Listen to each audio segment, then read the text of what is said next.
Okay, would you please introduce yourself? Good day, sir and ma'am. I am Luna Jimenez Matinao. I am 39 years old. I am a married. I have one son. I have two brothers. I have sister. I have 9 sisters. I am the seven family. Okay, so do you have experience abroad? Yes, po, ma'am. Where? Before I working in Qatar in 4 years. 4 years in Qatar. No, Saudi. Saudi 4 years. In Qatar, how long? 3 years. 3 years. Okay, so in Qatar, what are your duties and responsibility?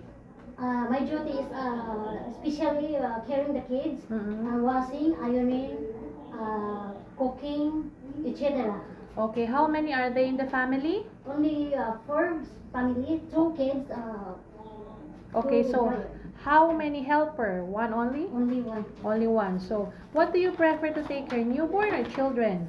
Before I taking newborn and also young. Children. Yes. Okay, if your holiday is not on Sunday, do you agree? Yes, ma'am. Are you willing to share room with babies, children, and elderly? ma'am. Are you willing to work with another helper? No, ma'am. Are you willing to take care of dog or cat? No, ma'am. So, are you willing to take care of disabled? Yes, ma'am. Do you drink alcohol or smoke regularly? No. So, do you eat pork? Yes, ma'am.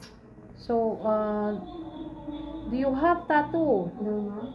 Do you have vision problems? No, ma'am. Do you hold any certificate like first aid caregiver, nurse, No, and ma'am. babysitter? No, ma'am. Have you any prolonged illnesses undergone surgery? No, ma'am. Have you ever involved in any criminal labor police cases? No, ma'am. So, why do you want to work in Hong Kong? Yes, I expected Hong Kong is a very high salary. I also to help my family and also my education, my son, and also to help my cousin also. Okay, thank Thank you. you.